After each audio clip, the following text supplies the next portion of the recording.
You know, the recording works even if no one can hear me. All right. It is 6:59, so we won't quite start yet.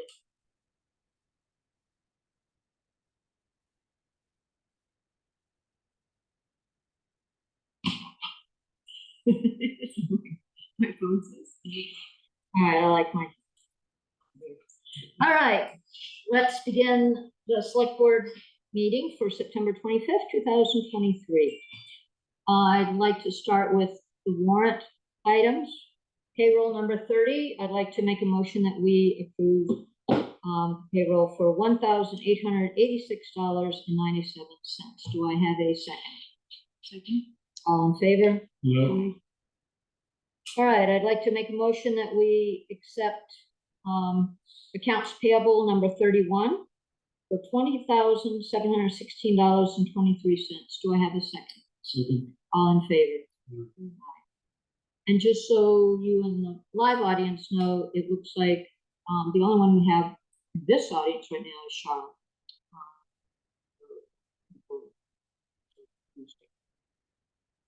All right, I'd like to make a motion that we approve the minutes for 9/18/23 select board minutes. Do I have a second? The select board meeting. All in favor?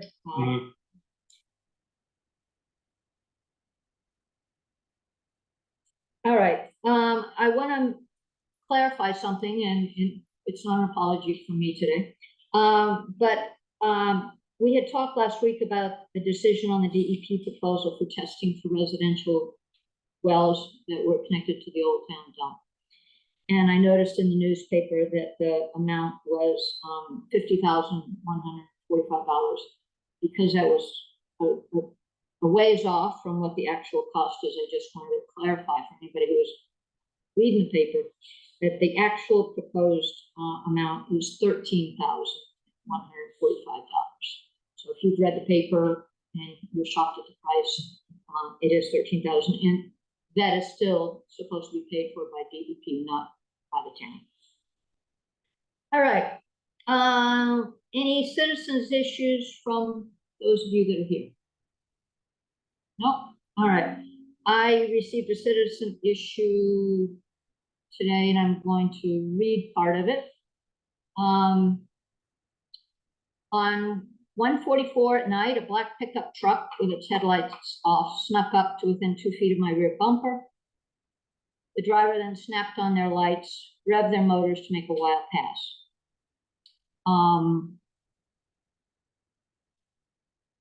The person, she talks about some other issues.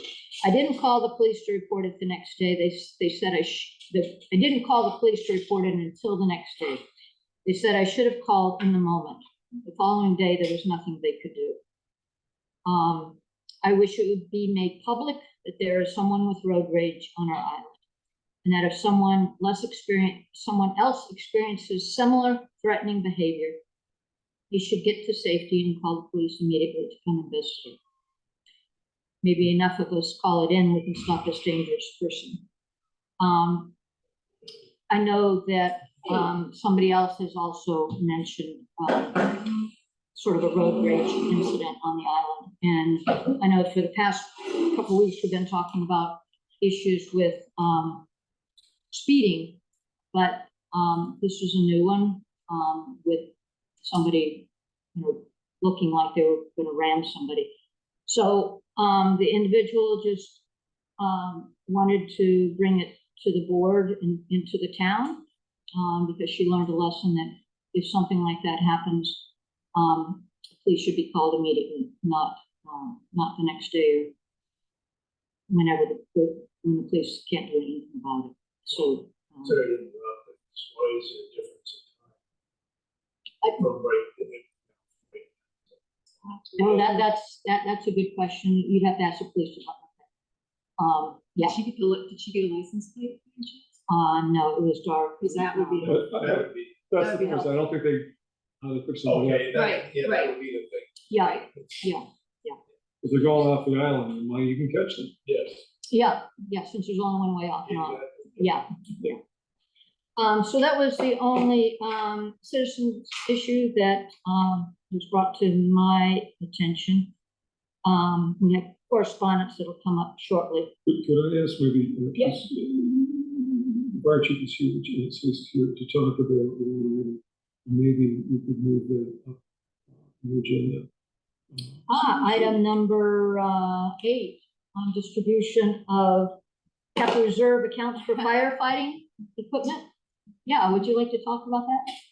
Sure, I mean, it's jump from No, you're okay, but, and do it nice and loud, just so that, it picks up here. Turn it up a little bit. Yes, perfect, Stacy, thank you. Oh, This you're is- yelling. This is Stacy Hutchinson from, our fire chief, West Rhode Island Fire Chief. So we got a quote in from Jack Shaw and Precast of Maine for a cistern. It's a 10,000 gallon cistern, that would be dedicated at the Bradford location down the south end. So it was, a quote was good for 30 days. And as soon as they said, as soon as we get the money, they'd start their clock rolling of getting it done. So I took money out of our account to get that paid directly to them to get them started, and just looking for reimbursement what I paid. And because it is a cistern, it would fall under the capital expenditure, so I'm just asking that it comes from that. Yeah, so it would be from the capital reserve account for the fire. And this is approximately half of the amount. The total amount's gonna be around 50,000, which unfortunately is more than the 35 that we had originally asked for. So when I talked to Jeff, he said, what are you gonna do? I said, well, we've got a little bit of that money. We're gonna make up the difference for the 15,000, pay it out of our accounts. And that way we're gonna stay whole and not have to do some gyrations for the extra. And maybe this is a case for some fundraising for the end of the year here, that Yeah. make the pitch to folks, hey, that you try to make it work. But again, I'm very excited because this is gonna be a turnkey thing. We looked at possibly doing it other ways. We figured this was the best value to get it done quickly by someone who knows what they're doing. And, you know, we're hoping within 30 days, have this thing put in the hole, cover it full of water. So this gives us year That's exciting. First go. On the Bradford property, 50 Main Road, we got that little cul-de-sac down there. Oh, yeah. So is it right around, when you go around the corner, it's right in front of that, isn't it? Yes. Yeah. I turn around there quite often. Yeah. Yeah. Yep. Susan, what was the name of the, Jack, you got a quote from Jack Shaw and, Precast of me, precast concrete of me. Part of recognizing this is that Bradford's donated Yeah. the land. So this is, again, some real public spirited behavior to make it possible. And a fantastic place to have it down for all the properties down south end. They have just a good, reliable source of water. All right, so I'd like to make a motion that we approve this invoice and send it on to Ashley. Do I have a second? So, All in favor? uh, Okay. And thank you for all the work that you did. I know we publicly thanked you last week, but you're here, so we'll thank you again. All right, back onto our schedule, which was roads. Any updates at all? So some of them new signed up. Rest of that little bit of All right, still the roads, roadside bowling has begun, I don't know if it's been all now. I noticed that.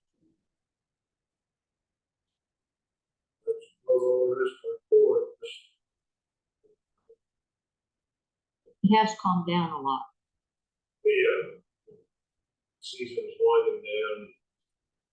What we got to do is, well, we can't do this job up here, but it's still so wet.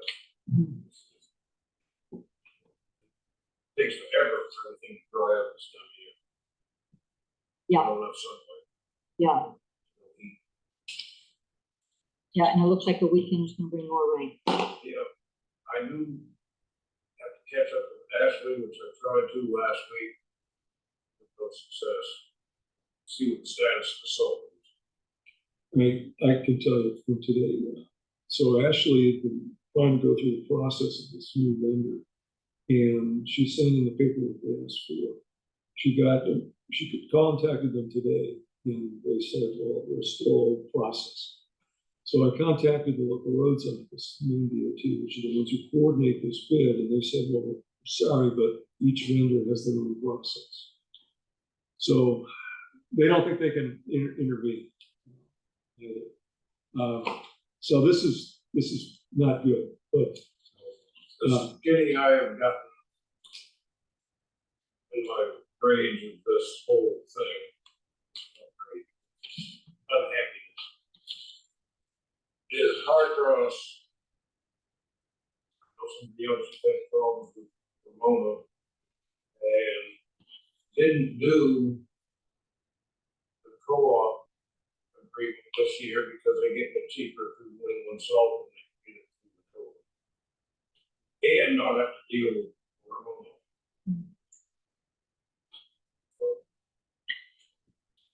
we should have talked a bit more when they gave us the bid. Well, you know, it's hard to say what West Coast price would be, when the price is different. That's the way distance trucking. Harcross is become. It's hard to deal with. It's like, this has been a week, over a week. Still no satisfaction.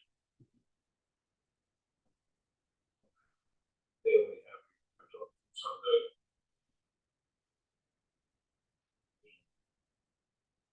So anyway, that's out of my control, but it's in the works, as you know, that's you and Ashley. Yeah. I'm sorry. Nudging. The one point I got from Tammy at the DOT was each vendor is different. Maybe at the beginning of once you get the contract, talk to them about, because the contractor says it's supposed to be like within a week turnaround. Didn't say anything about paperwork. Right. You know, when we bought salt from Harcross, not through co-op. through them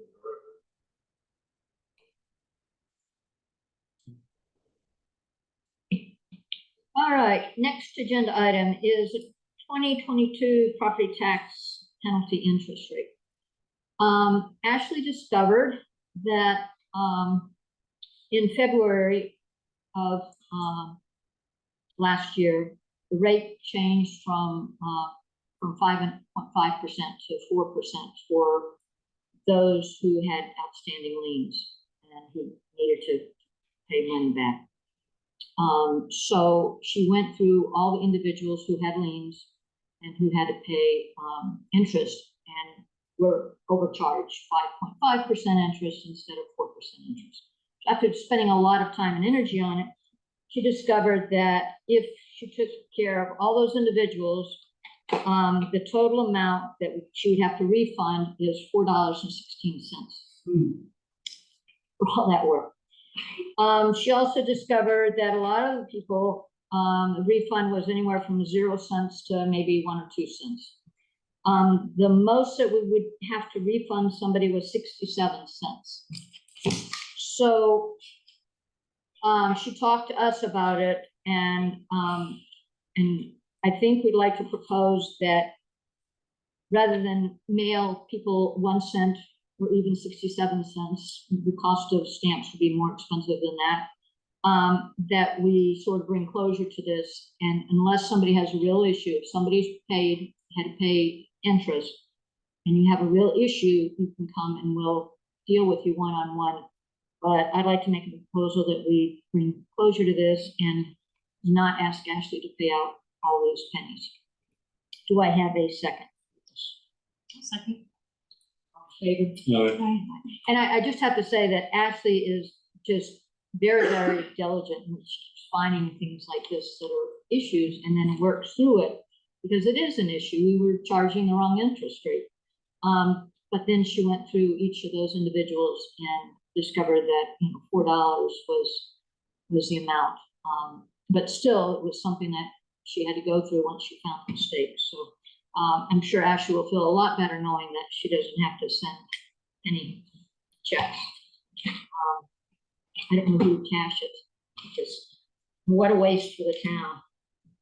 All right, next thing on our list is charter and appointments to the ordinance review committee. You want to take it, Lisa? So we have a good group, 12, including myself. We'll be meeting tomorrow night at 6 o'clock for our first meeting, organizational meeting, I guess. So we have a charge that we've written up for the committee, and I'll read it. The Ordinance Review Committee, ORC, is an ad hoc committee appointed by the Select Board to review, update, amend, or create ordinances and prepare them for adoption at a town meeting.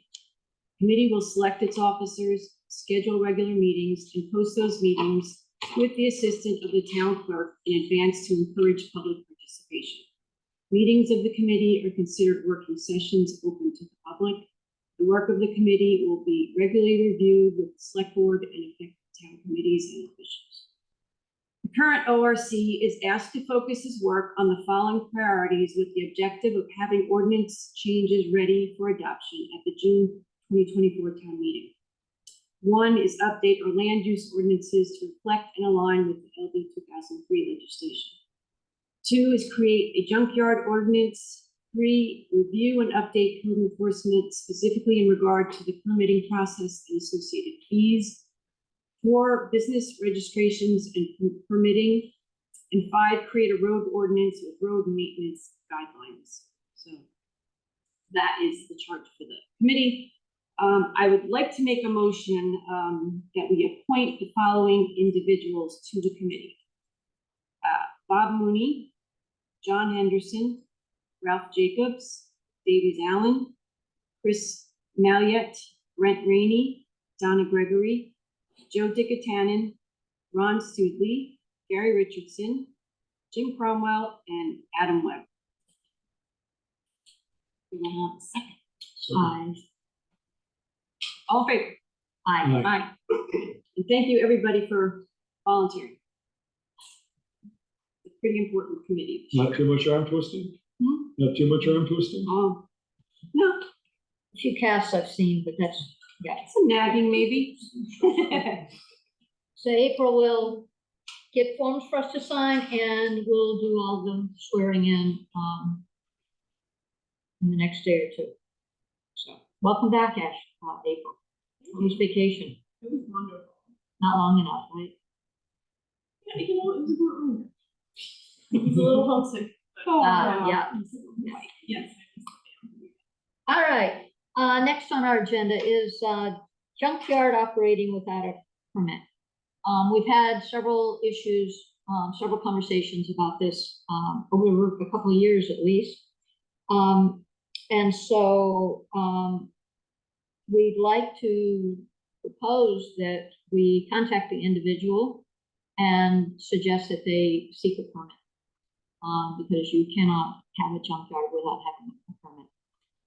So we think that would be the first step in the process, is by inviting someone who we feel has a junkyard to ask for a permit. Either of you have anything to add to this before we take it? Just maybe on the context, we're going to note that they appear to be operating a junkyard. For that reason, they must apply for a permit or remove the what makes it a junkyard. Exactly. But also the description of the state statute is, literally describes this Yes, person's yard. it meets the definition. It makes it for the statute. state statute, yes. So it's either they remove the things that they make it a junkyard, or they apply for a permit. So Do they have something that says there's a Yeah. state statute. we We This is had it. This is actually under the state has definition for a junkyard, for an auto graveyard. There's different things of types of businesses that they've established. If you got this type of business, then these are the restrictions that you have to meet, and you have to be permitted. And some of those restrictions are setbacks from adjoining properties. So there's some requirements then that they have to meet to get permitted. But if they meet that definition, they're supposed to have a permit. And that's above the 10. So we can make use of that language in that statute to at least address this particular instance. Gary, I can get you there. I think I've still got. I can find it. You could go into Google junkyard on the Maine State Statutes site. But let me see if I can get it for you. Yeah, we actually had it the other day, but I don't have it handy right now. But yeah, it's pretty accessible. So if you get that, that'd be great. So we'll move forward with that. If well, first of all, I have to make a motion that we move forward with asking individual either to remove the obstructions or seek a permit. So do I have a second? And all in favor? All right, so we'll take action on that.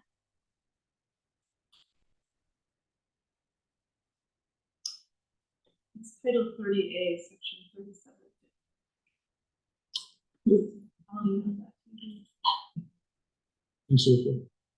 You don't have it memorized.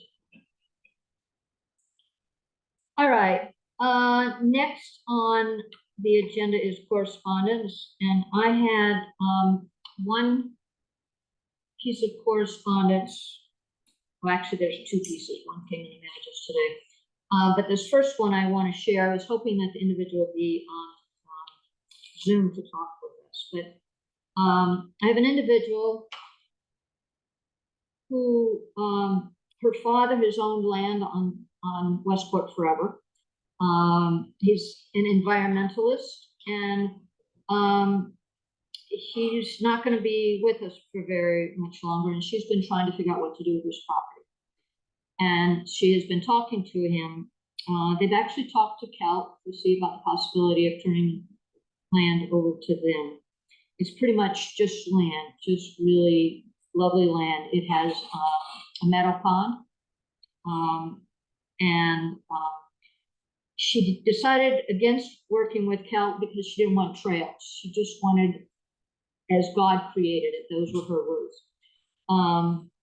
And she didn't want a park. She didn't want a playground. Of course, my ears picked up on that. No trails. She said there was a trailer. It's gone. The deck's still there. There's a well there. There's a bog. There's a pond. There's ledges. It's just really beautiful country. And so she wanted people to be able to walk on it, but didn't want it publicized, and it's not something to be looked at or like no motorized vehicles or anything like that. What she would like to do is deed it to the town. Evidently her father has a whole lot of antiques and has been selling them off, and she said that he had a gun collection, an antique gun collection that he just sold, and that they would use some of the proceeds, put it aside to pay for as long as needed to until the money ran out to pay for the taxes for that property. So because Kelt, after a few years, somehow or another, the taxes are different. I'm not sure how that works. And Dennis isn't here to clarify for us. So she's very sensitive to the fact that, you know, the town would be losing income, tax income, if it were just to be set aside. She didn't want any cutting of trees or anything else. And she would be interested, like in a college, if they wanted to come and walk through it and look at the pond and see, you know, what kind of critters are there. She said there are some native plants that, you know, people might be interested in looking at, but she wanted it left natural. So I told her that I could bring it to the board, I could bring it to this meeting, but probably would have to go to the full town to make a decision on that, because it's not something that the board can just say, yeah, we're gonna take your property from you. So, but I wanted to present it today and, get the board's thoughts on it, and if anybody here has any comments on it. So, it's 17 acres and it is on Main Road. If you're heading south, it's on the right-hand side. I haven't had a chance to go look at it myself, but it is definitely wooded area. Jim, you might know where it is. That's those.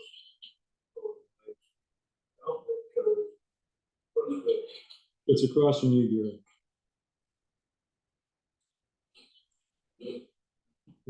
That's on the side, the main road from your 36. Any thoughts or comments? I just think it's a very generous gesture, very nice, and especially the part about the taxes. It's really thoughtful. The history committee had been in conversation with Mr. Phipps, and indeed a group of them, including Dee Dee, went down to meet with him this spring, summer. And so they had an opportunity to talk with him, and he talked in the past with other people in town, including, I think, with George in years past, and had donated some of what he had on the property. But just a little bit about him. He'd been coming here since, I think, the 50s, and staying on the property, he and his wife, enjoying the fishing, enjoying just enjoying being on Westport, and enjoyed the lack of development. He hadn't been able to come up for some years. And unfortunately, he has a terminal illness, but he's, I think, like around 100. So he's had a pretty full life. A very active guy, and he's well known in his town. He's done an awful lot in his town as well, and a very strong interest in history. But it is wonderful, and it's something that if in preparation, hopefully for town meeting, we can do something that commemorates him and his interest in Westport. Yeah, she did tell me the story of how they started just in land and appreciating that environment. I was going to say something else. Anyway, so what I'd like to propose is that we plan to ask the town about salvaging this property, being able to save it just in its natural state. It would have to go on our warrant. Unless we had a special meeting, we would wait until the June meeting, but I could at least have contact with her and let her know what our plan is, which we can't approve other than to say we want to move it forward. But I could at least tell her the intent. And I think that would make her dad feel a lot better. You know, maybe this is a special team meeting for this purpose, because at the same time, there could be some recognition for it. They're going to want to put in restrictions in the deed. So if they have these concerns about how it's used, they can put that into the deed and get that through. But we could, I mean, I would support doing a special town meeting in appreciation for this donation. I'm pretty confident the town will accept, particularly if they're offering to pay the taxes for some time. What do you guys think? You're the town.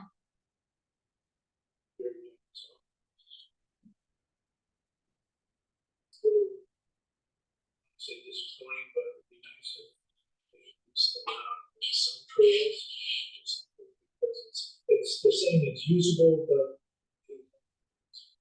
so make it clear that it's, they're donating to the town.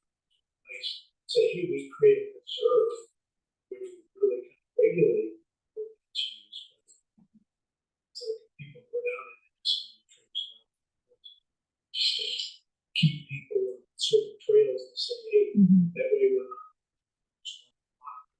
We're stepping on those sensitive plants. Yeah. Kind of guide. And again, Dennis is the one who's actually talked to them for years as well about when they that was part of the hope, was that he would do it to incorporate some of the properties of Kelt as you go. But it sounds like they've thought about it. And don't know. So, Yeah, and actually she had contacted Dee Dee, now I know why she contacted Dee Dee, because of the history. So then Dee Dee contacted me and asked me to. Other thoughts from you guys? I love the thought, it's right across from the land industry. Right, so we don't need to- You know you're not gonna have any neighbors, right? Nice. I would like that too, next door to me, wherever next door is. and that is the nice thing, it's a nice chunk of the main road between the two parts of East Shore that would then not have development. That would be interesting. Jim, you can call? Just being on the phone.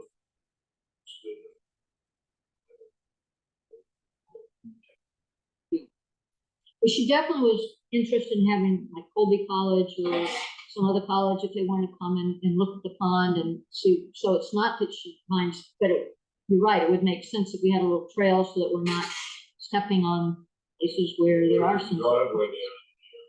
Yeah, and she did say there was still there's a well and there's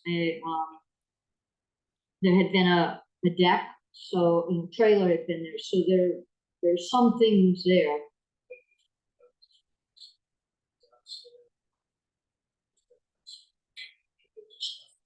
Yeah, Lot to be said. Yeah, just driving by and appreciating. Yep.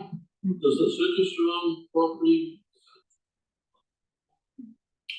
It doesn't, no. The abutters are Edward Palm, well, he's close, and he's got like the head of the palm. His property, Vic Churchill Churchill. is next door. And then the other side is, well, it's currently marked Vitinsky, but I think that's been sold, so I'm not sure who has the property directly below. And then Kelt actually has the properties on the other side. No, Segerstrom's further up. So Segerstrom's on the other side of post office, and this is all below post office. The Kelt has bought other properties running down, the Stiers property. So they now have the Stiers, what used to be Stiers property. And Studley, yeah. So pretty much from Post Office Road down towards Redgate Lane. Well, much of that is Kelt, and then you run into me, and then you run into Archie Bonner. So we're all Kelt friendly. I just wonder if there's any public land to get to that. They're on the other side. You'd be able to, when Kelt has it set up, you'd be able to get there on Kelt property. On the other side. So it sounds like, there are two issues, or two pieces to address. First, I'd like to make a motion that we agree that we would like to pursue being able to access this land as part of the town. So do we have a second on that? And all in favor? The second thing is, do we want to have a special town meeting in order to have that come forward sooner rather than later? So we're thinking Yes, yeah. I don't know that he could kill it, but I'm sure he couldn't, he's in hospital. so we don't have to make a decision, but just keep that open if there's an opportunity that made sense. If we had some other reason to have to do that, then add that to it, but I could at least, I can now let her know that, the town is very much interested in pursuing that. The select board supports that, and what our task would be able to present it to the full town June, unless there's some opportunity to have a special town. So I will contact her.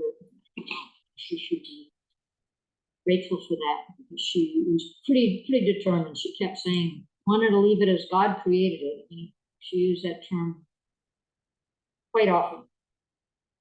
All right, so that's on correspondence. Another piece of correspondence that we just got in the mail is from the town of Wiscasset.